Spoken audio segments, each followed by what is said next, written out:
Good afternoon, everyone. It's my pleasure to welcome all the participants for today's session. I heartily welcome our speaker, Mr. Bikram Kalsi, our principal investigator, Dr. Varinder Garg, our co-principal investigator, Dr. Harish and Dr. Sakshi, and all the coordinators from our Brain Trust Institutes. Today, we have a session named How to Do Groundbreaking Research in the Age of Multi-Speciality in Science and Technology. This session will give you insights on critical thinking, collaboration, communication, creativity, and competitive nature of business and ideas. Before we start the session, I would like to play one video of CIBioD. Please have a look.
Hello everyone to this great session. So as you can see, CPAD is a platform funded by ICMA and it promotes innovation in medical devices by creating a conductive ecosystem with the involvement of multiple payment technologies and institutes in collaboration with PGMA. And our objectives are mostly innovation in medical devices and other branches of healthcare. And providing automated solutions and approaches for the various common medical problems manpower training for researchers, clinicians, and faculty working in the area of medical sciences, and creating a consultancy center to provide a solution for the hospitals and various medical. Now, talking about the CPAD short-term attachment program. So now this is a golden opportunity for the students, researchers, and other faculty members, so that they can learn about innovation, incubation, prototyping, and other validation things, and which are related to the novel ideas in affordable and scalable healthcare. Now, another point is primary areas of learning, which will be used in using the technology and social science in the medical profession for the benefit of the society. Now, today introducing our speaker, Bikram Kalsi, sir. Now, I would like to introduce to you to the Bikram Kalsi, who is the Innovation Director at CIBioD, and he's a computer science graduate from UIT, was passed out in the year 2014. Right after he graduated, he formed his own company called Brainstorming Technology, which is using cognitive science to help in career counseling of students who are confused about their career. Bikram is an avid reader and a science and tech enthusiast by heart. His life project is to contribute towards the human understanding and other things very objectively. Now we are going to the now we are going to introduce Vikram, and yes, now over to you, sir. Okay, Siddhant, thank you. So Thank thank you you so for the much, sir. introduction. Welcome to the session. Okay, this is going to be a special session. I'm gonna straight off the bat say it. We're gonna keep it short and crisp. 1 hour I prepared, so I'll be speaking 1 hour, but there will be interactive parts in between. There'll be practical in between, and I want you guys to interact with me as much as possible. But 2 things to keep in mind. Firstly, you just carry your water. Okay. I don't want any of you to get up before the session is over. So if you want to get the water bottle, or if you want to go to the washroom, you can do it now. Also, don't want you to just keep your notifications on silent. Okay, it'll be very I would appreciate it very much, and because it will be really helpful to everyone. Other than that, I'll introduce a bit about myself. I'm Bikram, and I'm an entrepreneur, and I've recently been involved with CIBioD, where we help in doing innovation in making computer science and electronics, medicine, healthcare, business, all of them into a single, under a single roof, trying to make ideas work. Okay, and that's why I picked this topic. It's a very, very important topic. Perhaps one of the most important topics. Even in NEP, the last year, the NEP thing that was announced, it is going towards this multidisciplinary roles. You guys must agree with me that 11th, 12th May, the streams that we used to pick out, it's more or less it guides you in certain fashion, but there are a lot of hindrances also. Right? Good people need to know all the subjects, more or less. So let's start. Okay, I will share you my screen. Okay.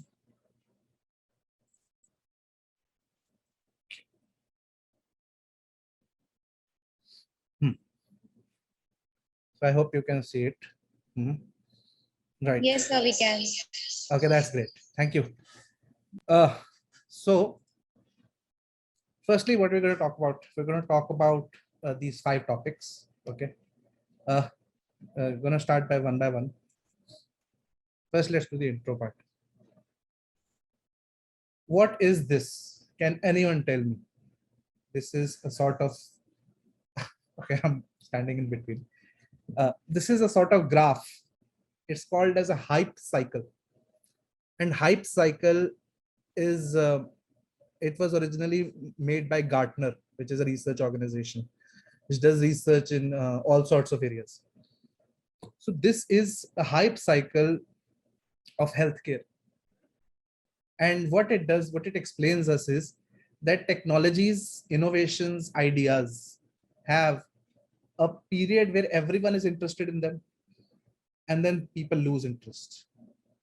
There is an expectation some expectations are there, which is exaggerated sometimes. Case in point, Facebook.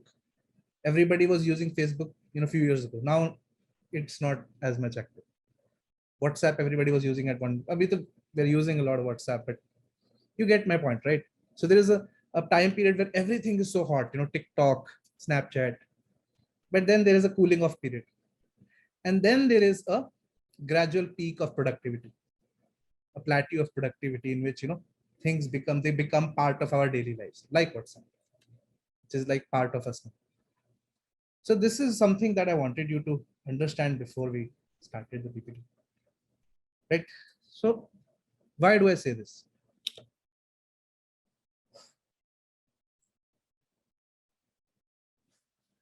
This is a very contemporary topic. Neeraj Chopra, everybody knows, right? He won the gold medal, right? I had one question from you, which will highlight my point. Neeraj Chopra is a very outstanding athlete in his sports, but can he play cricket as well as he, does his sports?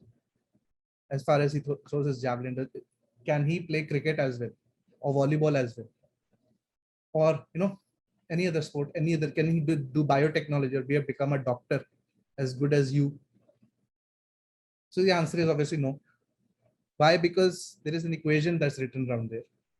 It says that the quality of a person, how awesome they are, that's my words, how awesome they are, depends on three factors. One is how much knowledge they have. Second is how much knowledge they have put into practice. And third is their inner talent. Now, Neeraj Chopra is a very talented person, and he has practiced in his sports and he has knowledge of his sports. That's why he got the gold medal. You guys are, you have knowledge of your field. You have practice of your field. And knowledge and practice are the really big important things. Talent, the inner talent is small. That T is a little bit small. And it's there for a reason that's small. So never think of this fact that, we are from this institute, we should have gotten, to foreign studies, we should have gone to IIT, we should have gone to AIMS. वही हो रहा है सब कुछ, यहाँ तो कुछ हो ही नहीं रहा, हमारे कॉलेज में कुछ नहीं होता, ये है वो है.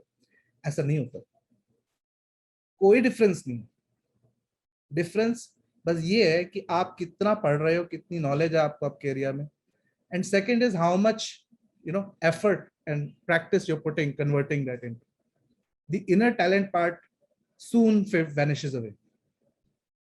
This is an important topic, a point I wanted you to understand. Now, coming back to the point, why multidisciplinary? Okay, this is going to be a point that I'm going to reiterate over and over again. The reason why multidisciplinary is that, in an essence, when you look into nature, there isn't a difference between science, between maths, between nature doesn't have a boundary that this is chemistry and this is political science. So, this should not, interfere with one another. That's not the case. In an essence, everybody, is here, will in future, will be going for jobs, will be going, even start our own company or, do anything else, even do future education, higher education. So the idea is that the more you know about diverse areas, the better it will become for yourself. I'll give you an example. I heard a talk from the great Steve Jobs, and he gave this talk when he was giving it in California, when he was doing in a college convocation. So what he said was that during his college time, he was doing a course in calligraphy. What is calligraphy? Calligraphy is writing, writing, cursive writing, beautiful writing, serif, sans serif, those type of fonts. And he thought he would never use it. And later on, when they developed the Mac, they were the first ones to introduce fonts into a computer. Before that, computers typed out fonts in terms of dots, and they were very low resolution and they didn't really mean anything. As soon as calligraphy got introduced into it, a new personality of the computer highlighted itself. And he was the one to do it. It was his idea. Where did he get the idea? From the course, which was completely different from his computer science course. But he still did it. You don't really know how things will turn out. Philosophy is the mother of all knowledge, all sciences, everything. There are 5 fields in philosophy: metaphysics, epistemology, ethics, politics, aesthetics. There is 6th one, logic, but logic is sometimes part of epistemology. Now you can read here what each of these means. And each of them have, everything that we do know, everything. God, tying a turban, attending a class, biology, chemistry, talking with each other, art, movies, music, everything is encompassed in these 5 parts. And they don't distinguish. It's not distinguishing. In fact, it is much more richer when these things interact with one another. It's much more richer. And the idea has a much more depth and much more dimension. So this is something that we used to do, was armchair philosophy. So people used to sit in their chairs and just think of ideas, think of the world, think of how things are going. Now we do that using Google search. We do that using Wikipedia. We're going to talk about how you can philosophize in sitting in your chairs using these tools in the practical and interactive session that's just coming ahead. This is the donut of knowledge. I got this from a very good video. It's called Domain of Science. That's the name of the YouTube channel. I see a lot of YouTube channels. And so this is a video in which he highlights, the person who made the video, what all types of knowledge there are. Now, do you see how beautifully he has drawn each pictures, and like it encompasses everything. And he did it in detail for each subject also. I'll show you that, but let's not get caught up in that. Just this one. Yeah. So this is the map of mathematics. Here you see applied maths, pure mathematics. Here you see spaces, engineering, computer science, cryptography, probability, order theory, group theory, graph theory. So these are all the subjects, topics, chapters. Similarly, this is physics. Here, atomic theory, quantum mechanics is behind me, standard model. Dark energy, that's the future, yeah. General relativity, wonderful. Then the biology, genetics, organisms, groups, pathology. It's a bit cut. I'm sorry about that. It wasn't looking good. Chemistry. So all these areas, what I mean to say is, there is no boundary between one or the other. In fact, there is a very cool thing that happens all the time. When you are reading one subject and the fundamentals of one subject, I don't know for what reason, nobody really knows, but they get applied in somewhere else. And you see the same pattern being repeated in another subject, which is completely different. Case in point, mathematics. There is a field in mathematics called pure mathematics, abstract maths, which has nothing to do with anything. It is not, it is just reading maths for maths sake. Mathematicians think of things and then they say, agar aise hota to kya hota? Agar ek taxi hoti jiska pehle jiska jo number hai, the number of the taxi, if the first and the third number have the sum equal to the second and the fourth number, then what all combinations can be made, because if it's a prime number. Stupid questions like that. Stupid in the sense that they don't really have any practical applications. But then few years go by and someone in physics and chemistry and biology, they're doing something and they come across this pure maths theory, and it just applies itself there. Why is that? We don't really know. Nobody has seen the entire ocean of knowledge. We only know the little island of knowledge. So we don't really know the intricacies and the emergence of fundamentals, models, and how it works out. But that's the reality. This is computer science is my field, and I wanted to show a big. This computer science is, it is late in the picture. All of these other ones, they have been going for centuries and millennia. Computer science is the one that has come up only 200 years ago. Perhaps Charles Babbage was the first one to make it. But like, it is the one that will eventually be the tool to complete everything in one way or the other. Because it allows us to utilize the power of computers to understand, to analyze our own problems, our own situations, whether it be social science, whether it be biology, whether it be governing, whether it be, road construction or some physical problem or some social problem. Machine learning and AI are, why do we always say it? Why are, Google investing billions of dollars, Apple is investing billions of dollars into these fields? Because they are what they are. They have a lot of potential. Now, in order to understand any topic, you need to understand that any subject has three levels. Okay? Any subject has three levels of understanding. The first is that you remember and understand the facts. First, you remember the facts, then you understand.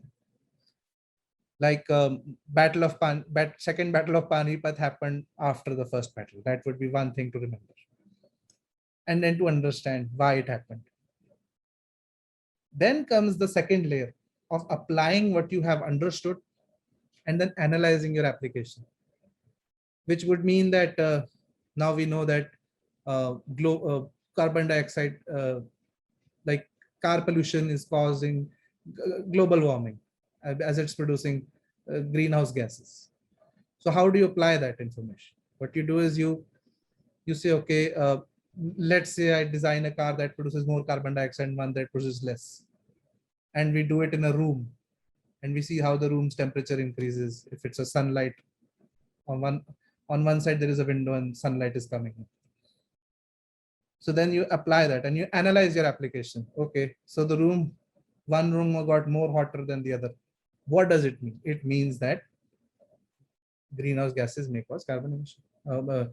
Carbon emission may cause global warming, increase in temperature of the room. And the third stage is when you evaluate your analysis and you apply them.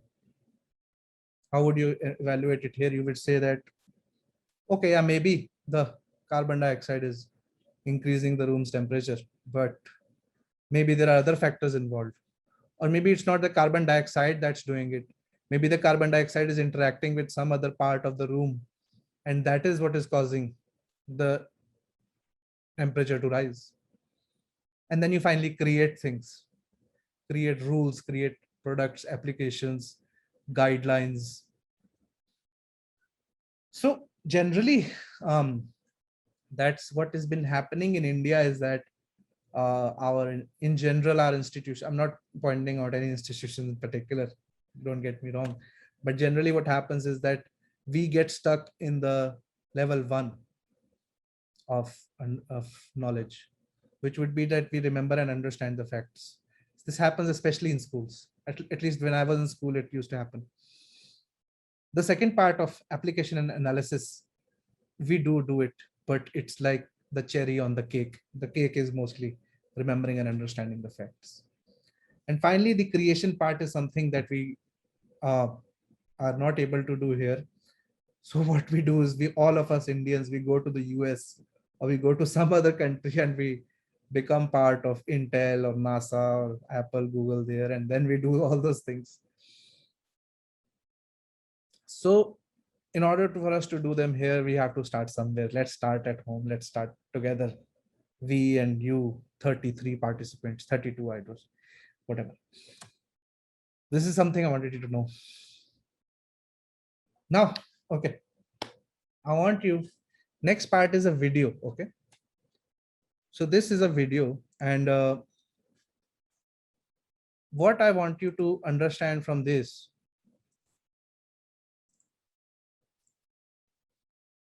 is that the video will talk about a computer science problem, the problem that is there in computer science. But then the author of the video is going to take it to the next level and show us it affects all subjects. If we know that we're able to affect all subjects, if we're able to solve that problem, we're able to solve a whole plethora of problems of all subjects. So I'll start the video. It's about the topic P versus NP. Oh, it can't be played from here. Okay, I have to stop what I'm sharing.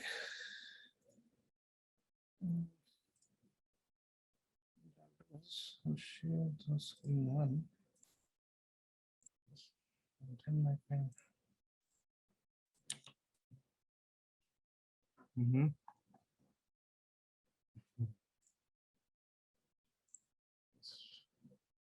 And one more minute.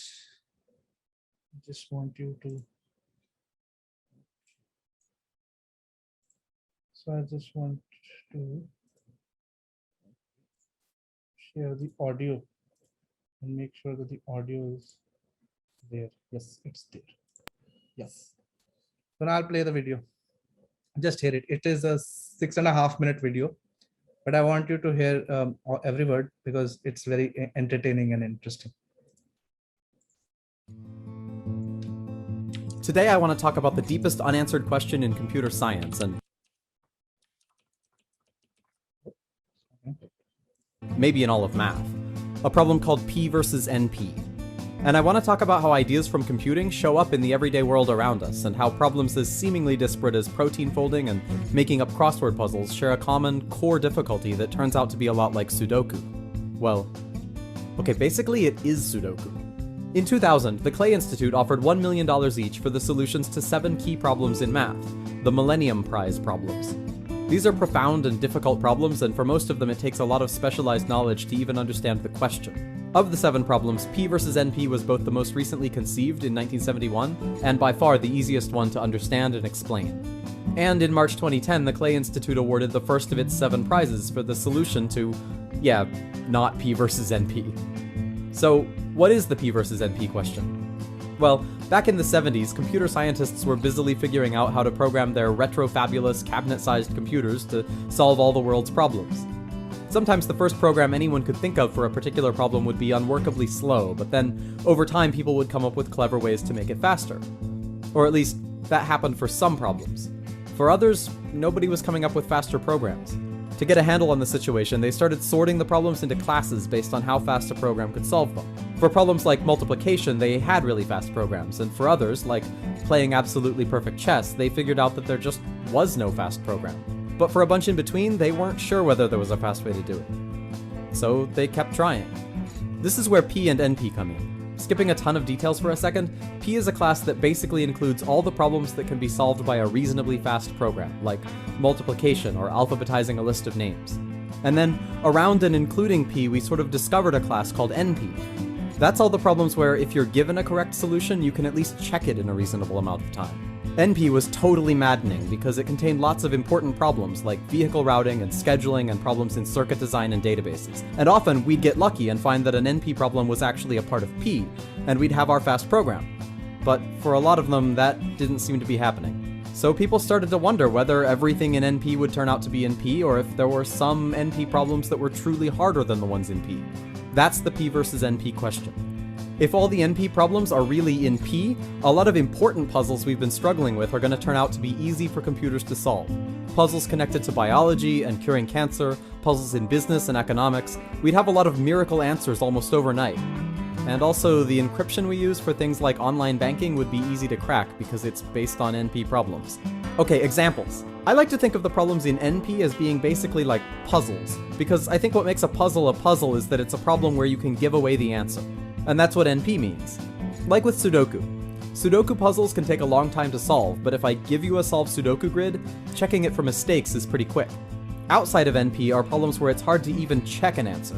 Like, what's the best move to make in this chess game? I could tell you the answer, but how would you know whether I'm right? Well, You wouldn't, because finding out requires a calculation so enormous that there's a pretty good argument we'll never be able to build a computer that could do it. To me, that's not a very good puzzle. It's practically impossible to know whether you've solved it. On the other side are all the reasonable, solvable puzzles in P. These are clearly also in NP, because one way to check an answer is to go through the process of finding it yourself. Like if I were to tell you that the answer to 51 times 3 is 153, how would you check whether I'm right? You'd probably just multiply 51 by 3 yourself, because it's fast to do it. But Sudoku is different, or at least we think it is. It seems like solving a Sudoku grid is a lot harder than checking a solution, but in fact nobody's been able to prove it yet. As far as we know, there could be a clever way of playing Sudoku much faster. So that's the question. Does being able to quickly recognize correct answers mean there's also a quick way to find them? Nobody knows for sure, but either way, figuring out exactly how this works would teach us something important about the nature of computation. As the field of computational complexity has developed, we've discovered a lot of complexity. The P versus NP question turns out to be just the main attraction in a huge and complicated zoo of complexity classes. Beyond NP, there are even harder classes of problems, like exp, the class of problems including figuring out the best move in chess that takes exponential time to even check. This whole upper area of problems that are at least as hard as NP complete is called NP hard. There's also co-NP, the class of problems where instead of being easy to check right answers, it's easy to exclude wrong answers, which may or may not be the same as NP. And then there's P-space, the class of problems that can be solved given unlimited time, but using only a polynomial amount of space for memory. There are also problems that can be solved probabilistically in polynomial time. That class is called BPP, and it may or may not actually be the same as P. And then there's a quantum computing analog of BPP called BQP. All over the place in here are complicated little classes that would take a lot of explaining. And actually some of these turn out to be infinite hierarchies of problems that are slightly more difficult from the ones beneath them. We know there's an exponential hierarchy, and there's probably a polynomial hierarchy. And out beyond all of this are problems that are just not solvable by any computer in any amount of time or space. To me, the amazing thing about this whole complexity zoo is that we're talking literally about what can be computed in a given amount of space and time. We're not just looking at the nature of computation here, we're looking at the nature of space and time themselves. This mess of computational complexity classes I think ultimately has implications for physics and biology and for our basic understanding of everything. As an example of those implications, here's how Scott Aronson, a complexity researcher at MIT, explained his intuition about P versus NP. If P were equal to NP, then the world would be a profoundly different place than we usually assume it to be. There would be no special value in creative leaps, no fundamental gap between solving a problem and recognizing the solution once it's found. Everyone who could appreciate a symphony would be Mozart. Everyone who could follow a step-by-step argument would be Gauss. The world around us, the nature of living things and ideas, of art and genius, is molded around the deep structure of computation. In a very real way, something connected to P versus NP shows up in the struggles of scientists and artists. Chopin once said, "Simplicity is the final achievement." After one has played a vast quantity of notes and more notes, it is simplicity that emerges as the crowning reward of art. And Jack Kerouac put it like this: "One day I will find the right words, and they will be simple."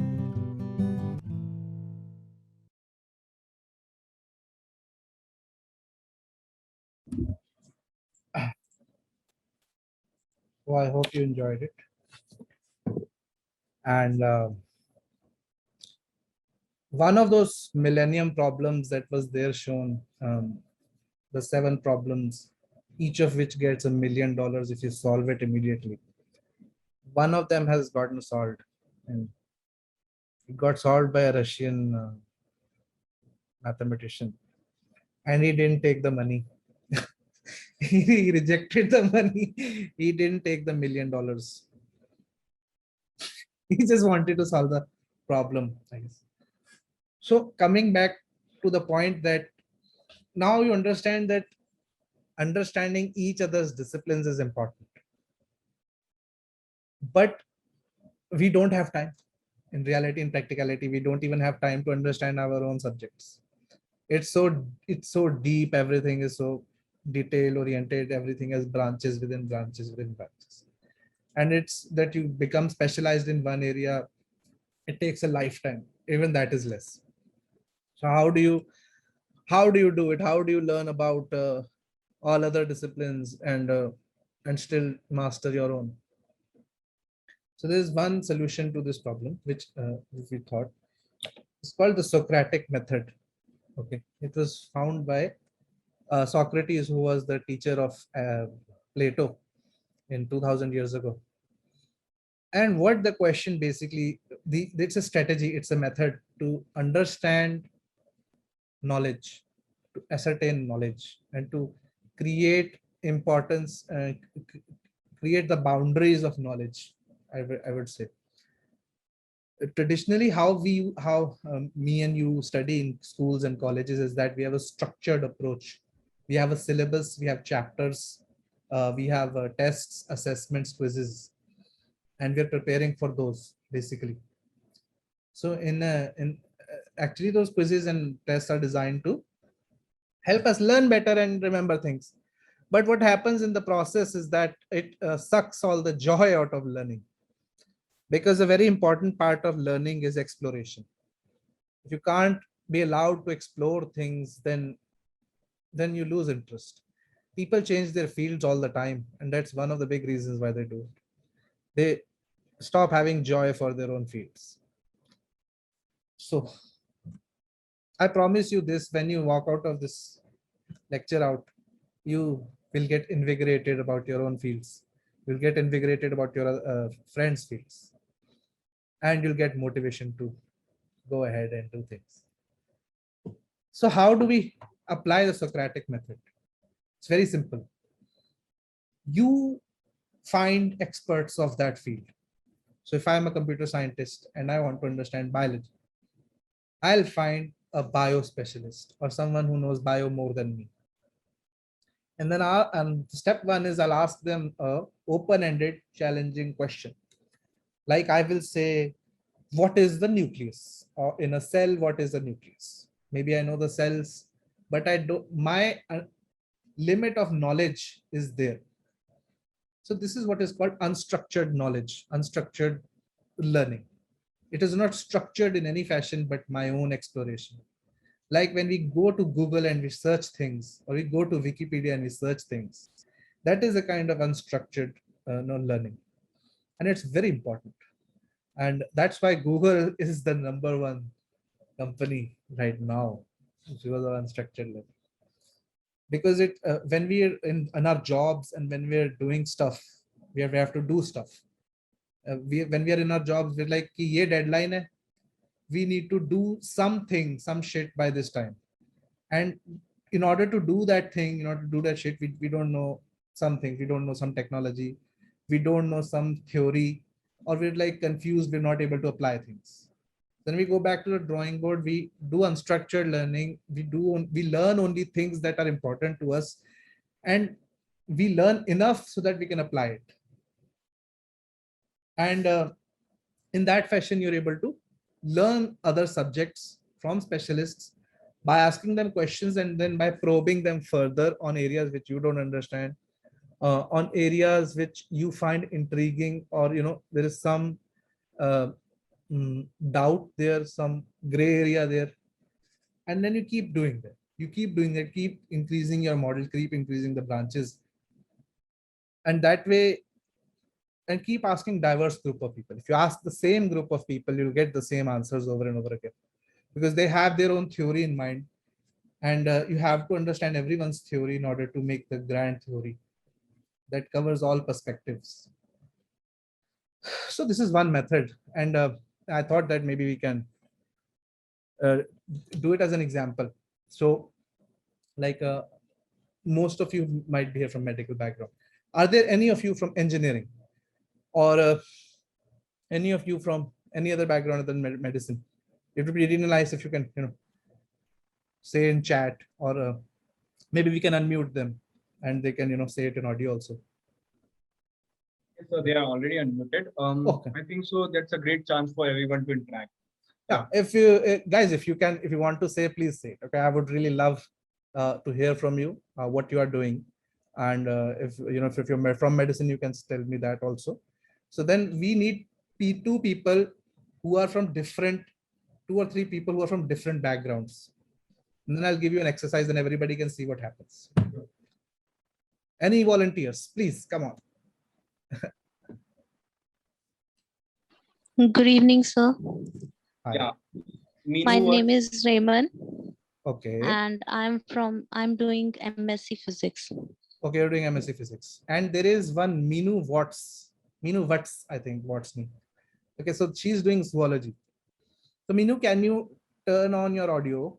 Can you do that? Microphone, I mean to say.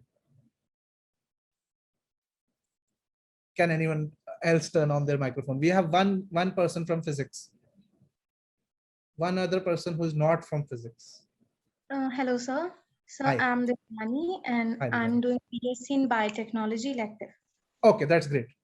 Okay, so we have one person from physics, one person from biotechnology. Now, I'll say, Devyani, since you joined second, I want you to ask, what was your name? I forgot. Raymond. Raymond. So I want you to ask Lemon that some question in physics that you don't understand, but keep it short, that you don't understand, and let her answer it. Probe her about the question. Something that you thought, okay, this is something I would never understand. It can be very open-ended. Okay, so I would probably going to be asked about optics, the optics, the lens formula, and those things are never going to be in my head. Even I study them twice or thrice, and how much time, this doesn't matter. So your basic question is, how does refraction happens? Lens, you said. So how would refraction happen? Yes. So now it's your turn. Go ahead. I'm sorry for doing this, but No, Oh. sir, it's always a Okay. pleasure talking about my field. So I would say that no problems. It happens with everyone. Something or the other, we aren't able to understand everything at once. So optics is all about light and its properties. And when we are talking about refraction, it is when light comes from denser. Uh, there's a thing called optical properties of a medium. So when light comes from a denser medium to the rarer medium, or from a rarer medium to the denser medium, then refraction happens. So should I explain in details? Well, I think I have one point that can, because it says multiple people can talk. So maybe I can say one more thing. Yes, sir.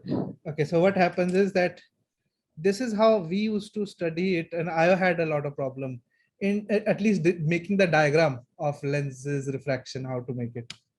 So like this is your lens. Okay, this is your lens, and this is the object, right? So what you do is there will be infinite number of rays coming from one point, right? From this head of the pen, there will be many rays coming here, and then they will be interacting here, and then they will bend, and then they will somewhere they will converge. So when the light comes here and it converges here, multiple lights from here, light rays, wherever these multiple light rays converge, that is the point where this head's image will take place.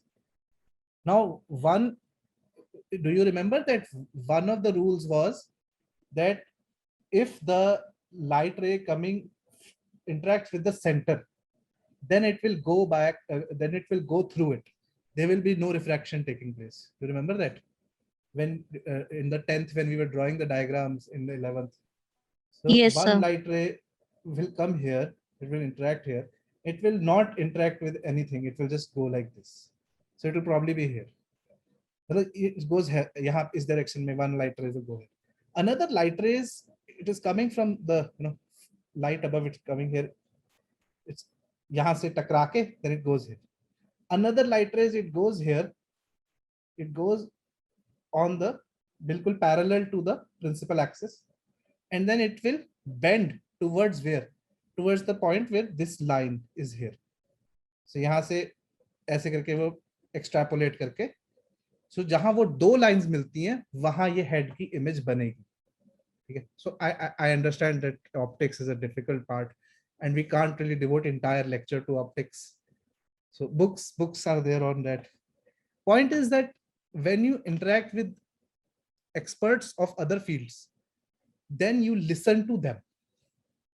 That's a very big part. Listening, very important. We generally don't listen after a certain age. Right? If you listen more, people will like you more. That's a very weird thing, but it's true. Now, this is one part, the Socratic method. The other part is, let me go ahead. The other part is the Feynman technique.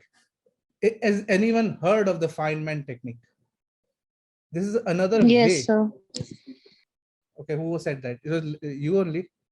Yes, sir. Okay, so that's great. So Feynman technique is a way for you to be sure that whatever you have learned or read, you know it correctly, and you're able to explain it also. So all of us have implemented this technique in one way or the other when we are in college. You guys are in college. So when you're studying for semester exams, sometimes you teach others.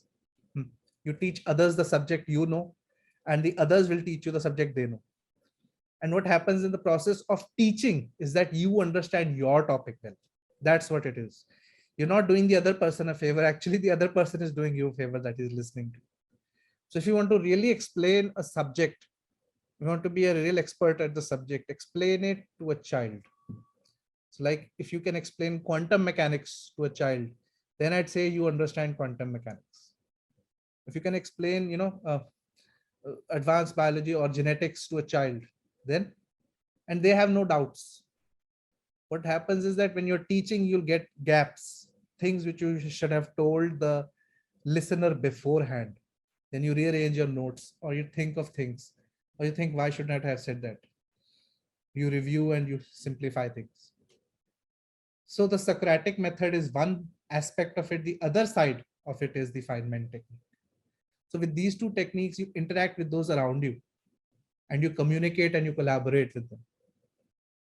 Of course, they are the experts in their field, but in order for you guys to do a project, you need to understand them and their pain areas, and they need to understand you and your pain areas. That's a very big part why projects fail, is that there is a gap in these aspects, and there is lack of communication and collaboration. So these are things that you guys can do. Oh, okay. So next, I have one more video. Okay. So this video is about the recent discovery, the recent invention of AlphaFold 2. Anybody who knows what AlphaFold is? Anyone? AlphaFold is a computer program that Google has developed just few months ago that is able to predict every protein structure it is given, their shapes. That is the depth of program, and it's a 2-minute video. Just see it. I just wanted you to see something. Inside every cell of your body, billions of tiny machines are hard at work. They carry oxygen in your blood, let your eyes detect light, and even make your muscles move. These machines are proteins, and they underpin every biological process in every living thing. Each protein has an intricate 3D shape that defines what it does and how it works. We know of over 200 million proteins and counting, but we only know the exact 3D shapes of a fraction of these. Unravel a protein, and you'll see it's like a string of beads made up of 20 different types of amino acids. Interactions between these amino acids make the protein fold, as it finds its shape out of almost limitless possibilities. For decades, a community of scientists have been working on a way to figure out a protein's shape just from its string of amino acids. This is a major challenge in our understanding of biology. So we created an AI system to solve this problem called AlphaFold. It's trained on the sequences and structures of about 100,000 proteins, painstakingly mapped out by scientists around the world. Today, it can accurately predict a protein shape just from its sequence of amino acids. AlphaFold's predictions could enable progress in all sorts of areas. Imagine a future where we can understand diseases more quickly and develop drugs to fight them, or one where we could use enzymes to break down plastic waste, or even to capture carbon from the atmosphere, all with the help of proteins.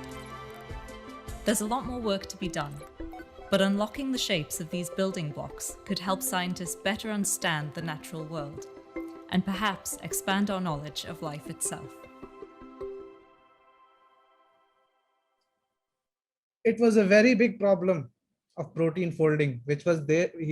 The previous video also said it, and that video was made in 2010. This video is made just 4 or 5 months ago. So these guys, they were working hard at it, and they created trained a AI program to guess the protein's shapes, how it is folding.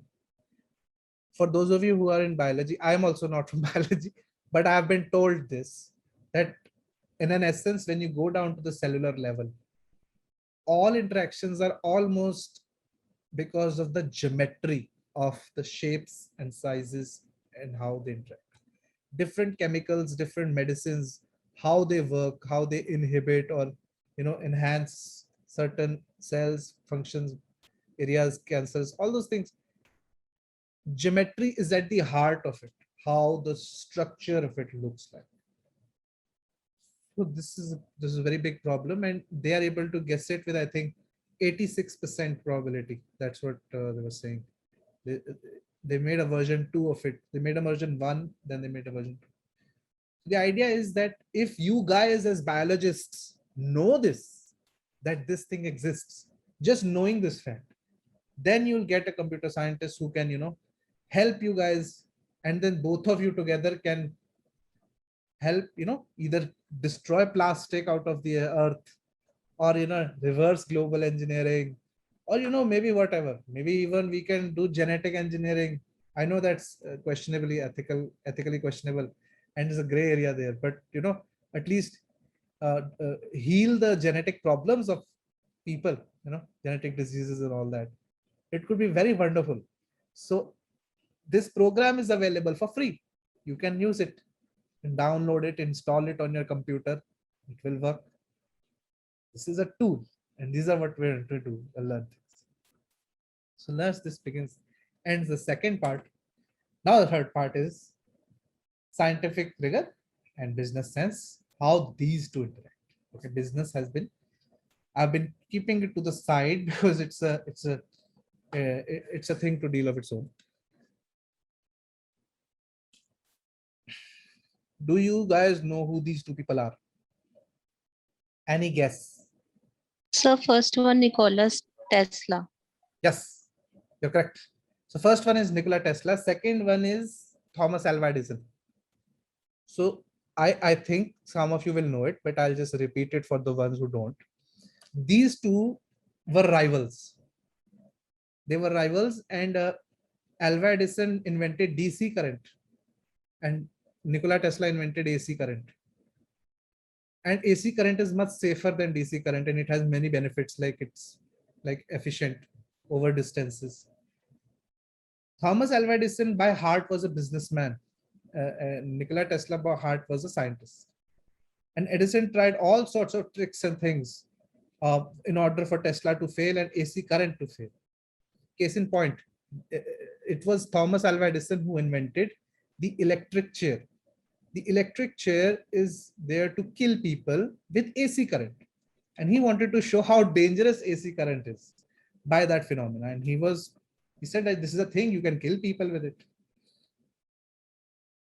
The idea is that, and later on, Thomas Alva Edison made lot of money. And he made a lot of money, who got very prosperous. On the other hand, Nikola Tesla, he vanished into obscurity, and he became psycho. I think he became mentally unstable, and nobody really knew him at the end of his life. But today, everyone reveres Tesla to the point that companies are named after him. Tesla, the company, is named after Nikola Tesla. And everybody hates Edison, pretty much, from the scientific background at least. But they both need each other. In a sense, they are like opposite sides of a coin. You can never have a business that doesn't have a product or a good product, and you can never do science without a patron. Patron is someone who funds the science. So many big companies, so many big projects, all these things, companies are putting money. Why are they putting money into it? Because they'll make money out of it. So we'll just discuss why this is important. There are these 4 avenues I want you to think. I want you to fill this table with me. This table is about how science looks at things and how business looks at things. Okay. And we'll fill the table. You guys tell me each thing, and then I'll show you what actually is the answer. First, let's talk about the aim. What is the aim of science and what is the aim of business? Floor is open. Anyone can answer these questions. I encourage people to say things, please. Aim of science is to satisfy curiosity, and aim of business is to make money. That's very good put. That's put very well. So aim of science is to solving the problem the best way possible, which is your way is much more abstract and better.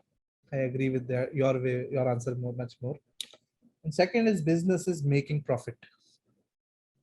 And bracket may at someone else's expense, because that is what happens most of the time. It's not enough to make a profit. It's in it. So you also take the money out of the other guy's pocket. That's it's how much you make. Second, oh, I'm sorry. So second is limitations. What are the limitations in science and what are the limitations in business?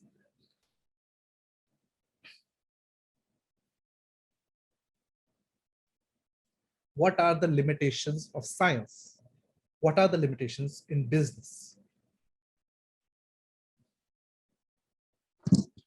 In science, we aren't able to understand everything at once. And business?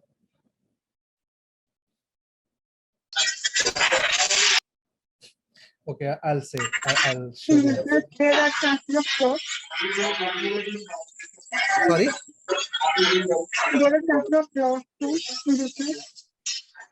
There is a lot of noise coming your side.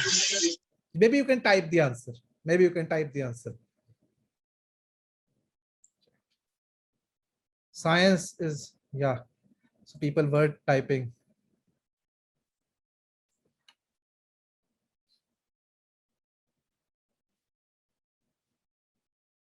Okay, so science may limitations are your own creativity, current technology and current models. Business may its resources and the investors' funds. That's the limitation. That's the limitation. We have to do all the science when we are doing things, when we are researching, when we are inventing things.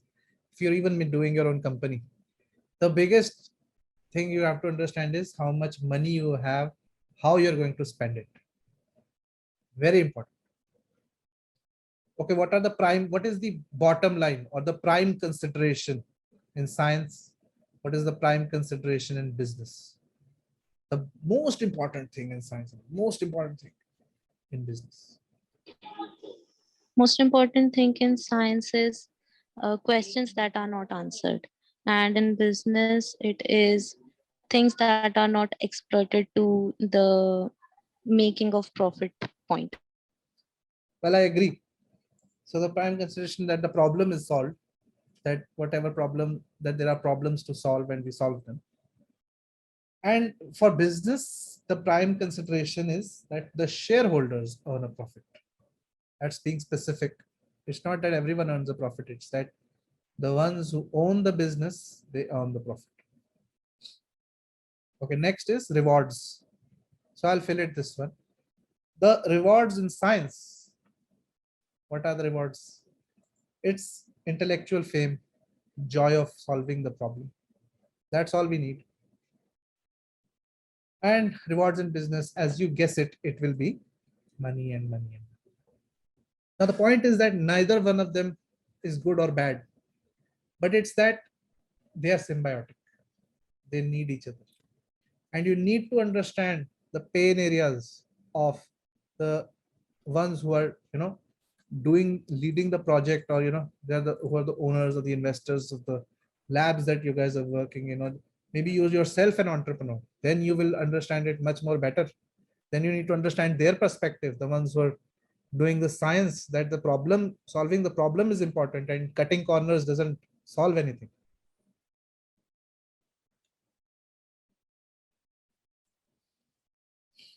Okay, next I'll come to information sourcing.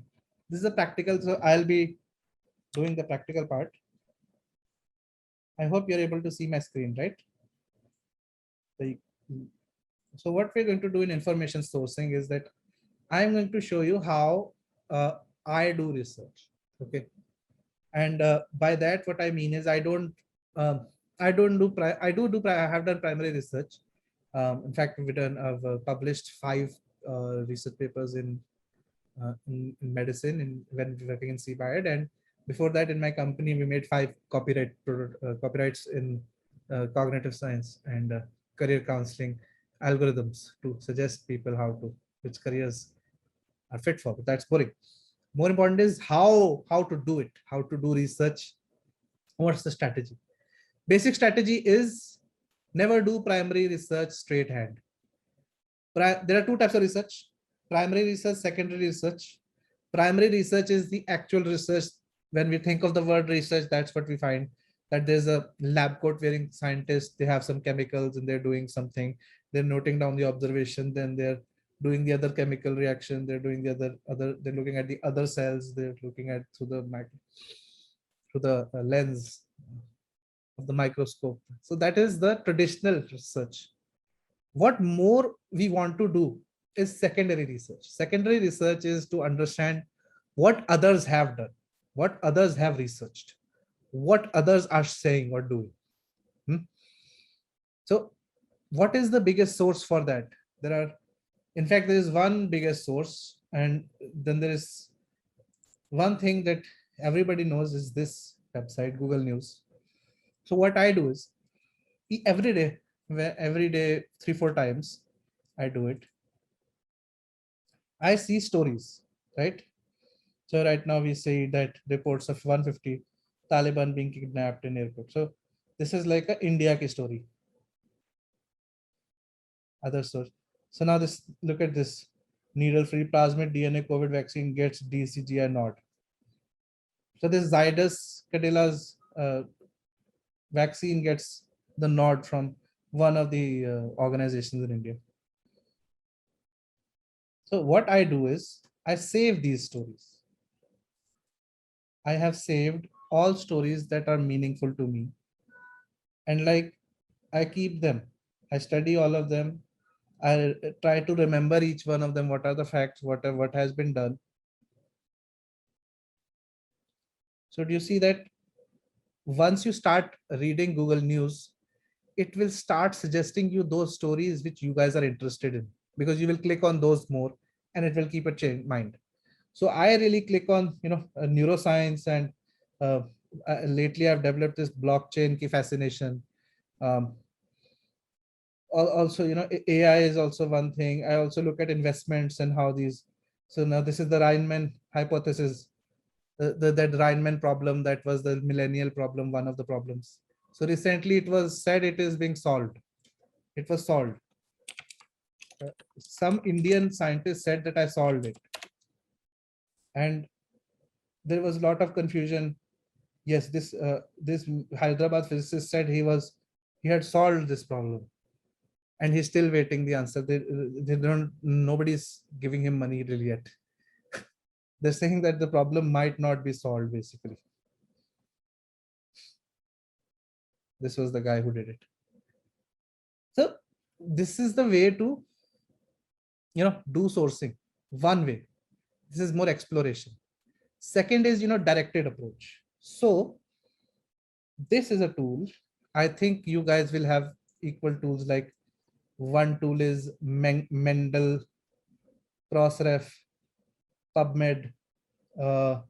These are search engines that help you research, that help you do research in particular fashion. So let's say what I have researched. I've researched virtual learning assistant, and I use these keywords, and I said I want research papers from all the years, and then it will arrange it according to rank. This software that I use is Publish or Perish. Okay. So I use Publish or Perish because it's free and I don't really need to be part of any institute or anything. Generally, these softwares and these journals, they are close to us, those who are not in institutes.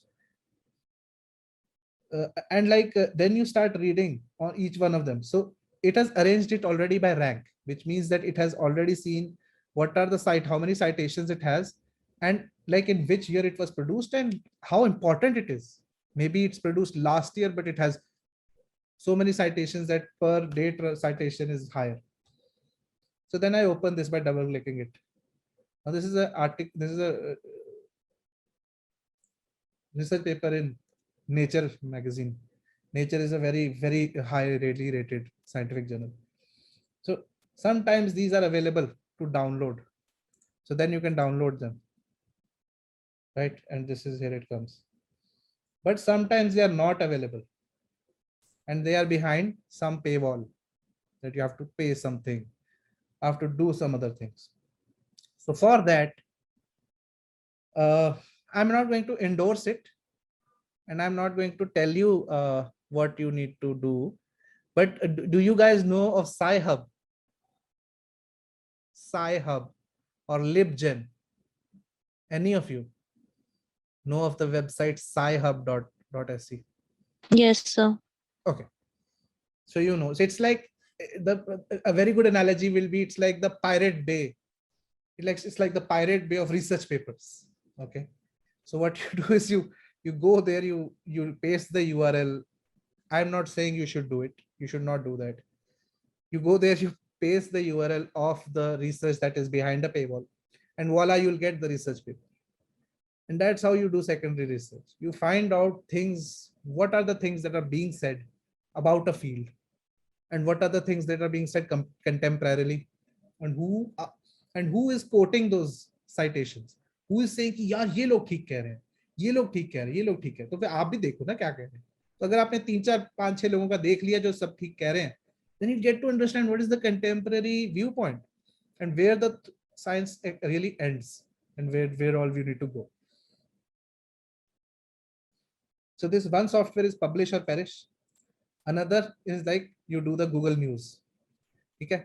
And third is when you're actually doing your projects, then you will get to understand that there are data sets that you need. You need data in order to do something. Either you do a survey, you yourself design a survey and you fill it from people, or you do your own experiments and you note your observations, or you look at observations, experiments, and studies that have already been done and have been cataloged and are publicly available. If it is publicly available, you should look at it.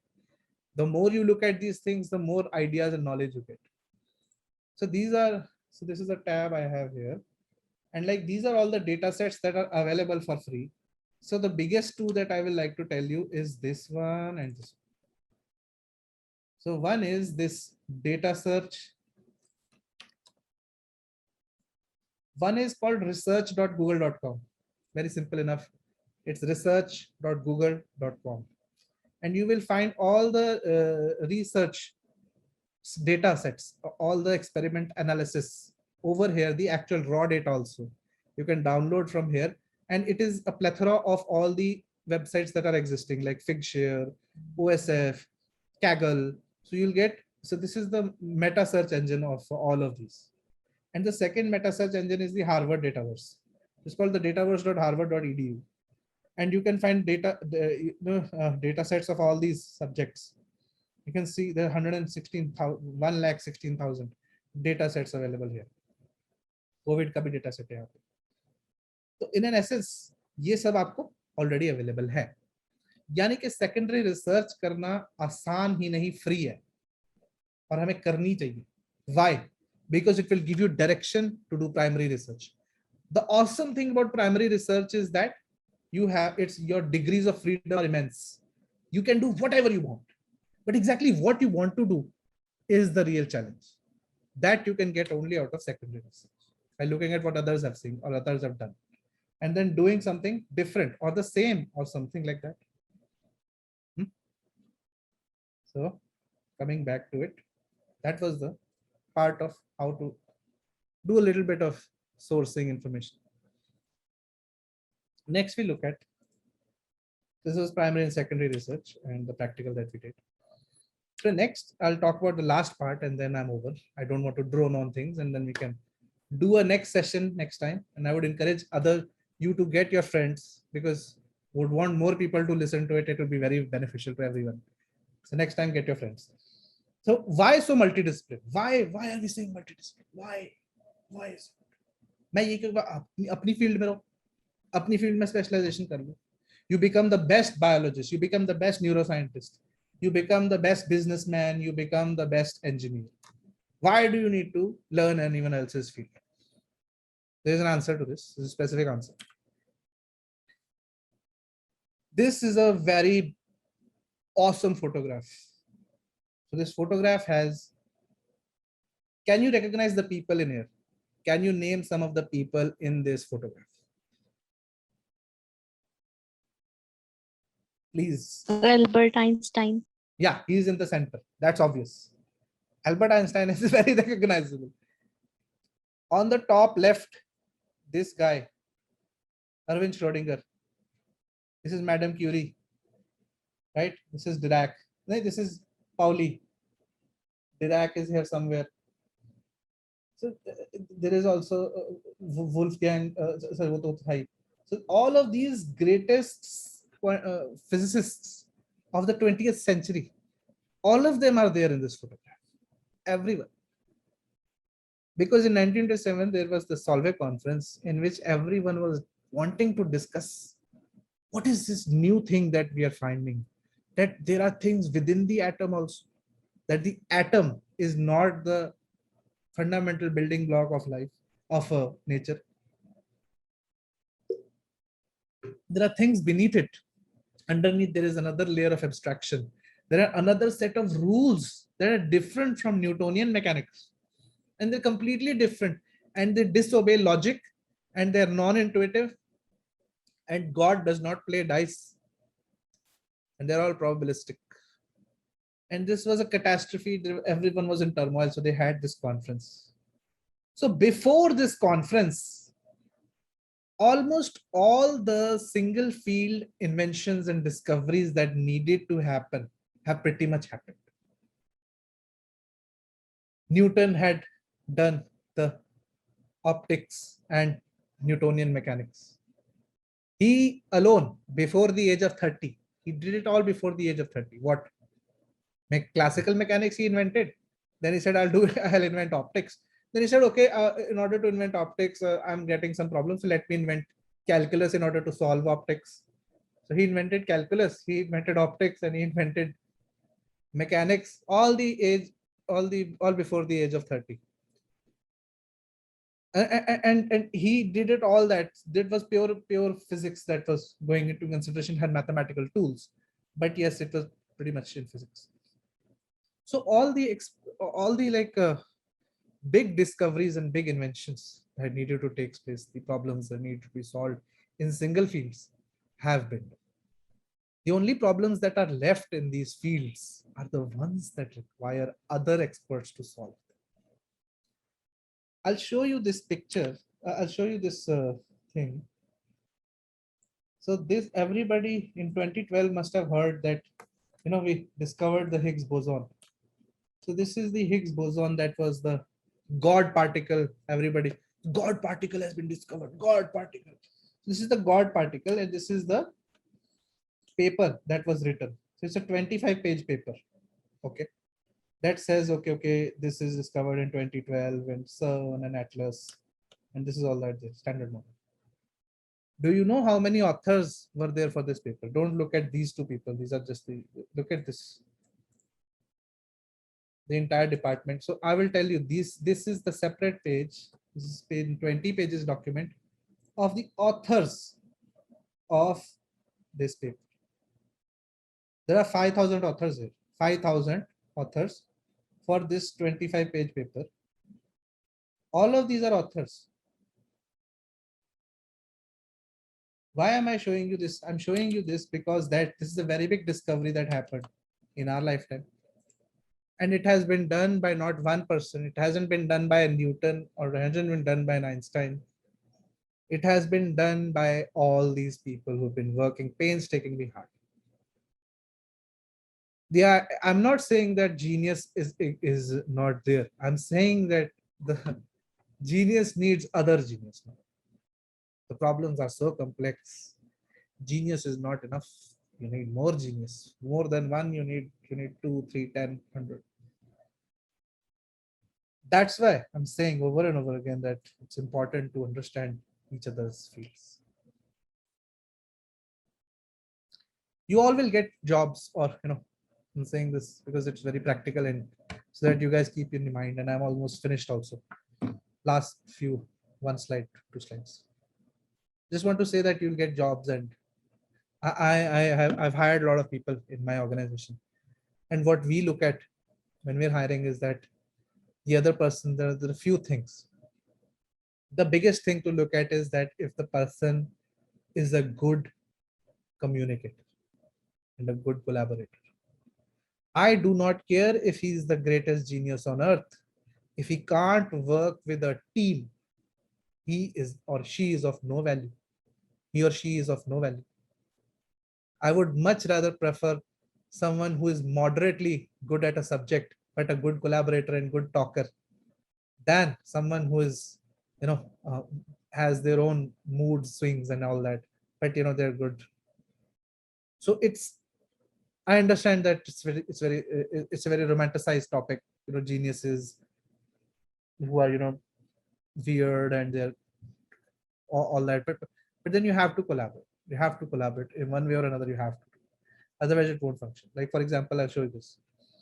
So this is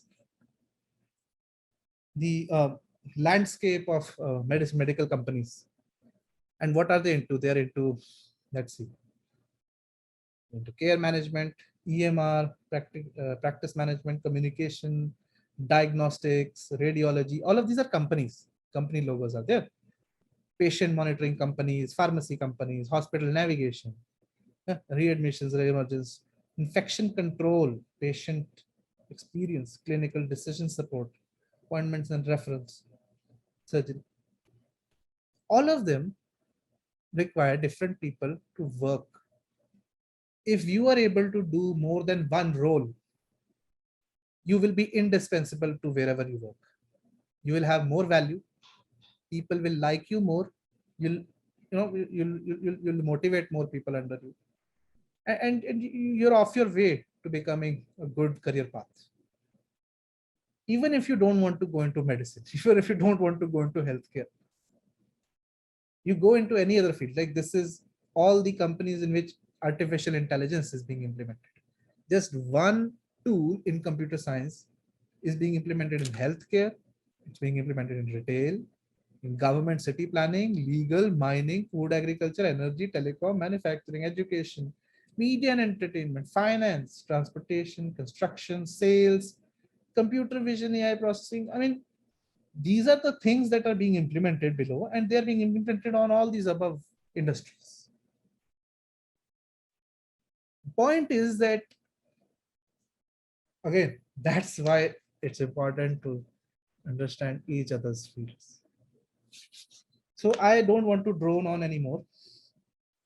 This was the talk I had, but I want you to go with one message, that the ocean of knowledge is just starting. We're just starting to understand it. Someone said in the 1900s that everything that has to be invented has been invented, because at that point of time they had television, and they had like no, in the 1900s, I mean, so they had like zeppelins, and they had radio and telegraph, and they were like, someone was saying to the guy, I think it's pretty much everything has been invented. And just look at the things that we've invented now, things we've discovered now. We only know about 5% of the matter on the universe. Baryonic matter that we are made up of, like these matter atoms, they constitute of only 5% of the matter and total energy in the universe. 95% is unknown, in which 69% is dark energy, 28% is dark matter. We don't know these things. We don't know what they are. We have a guess, but we don't know because they're too far. We can't do experiments. We have to invent them on Earth. Invention. So this is the photo I want you to take away. Okay. It's infinite. The knowledge that it's infinite. There's a lot of work for you. There's a lot of opportunities. Okay. Okay. So that was it. That was my lecture. That whatever it was. So I just wanted to say that only. That's it. Take rest now. It's Saturday. Have fun. Yes, sir. Thank you, sir. Thank you so Okay. much for such a great lecture. It was very enlightening in nature, and yeah, it was great. Yeah. Also, one more thing is like, yeah, exactly. Thank you so much, Meenu, for giving such Next, a great comment. next week we have part 2, in which I Yes. tell you how to convert an idea into a business company, into a company, how to make an impractical theoretical idea into a company.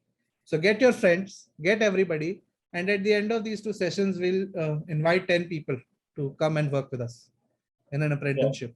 Okay. So Exactly, okay. that's a great opportunity for everyone to come. Yes. So thank you, everybody. Thank you very much. Okay. I'll Thank see you, you guys sir. next time, next week. Bye. Thank you. Yeah, and before everyone leaving this, there is just a small notice. Please give your remarkable feedbacks about this session and upcoming sessions also. And sir, actually, I wanted to have one thing right now, very short one. That in the next session, let's make it a question answer session where in the participant section we will pick up someone and ask some questions. Is that great? Oh, that's wonderful idea, Siddhant. Let's do it. Okay. So I'll prepare it this way that we'll have more interaction and less of me talking. We'll do it that way. Okay. Yeah. Okay. Thank you, Siddhant. Thank you. Thank you so much. Thank you so much. Thank you, everyone. Bye. Bye. Take care.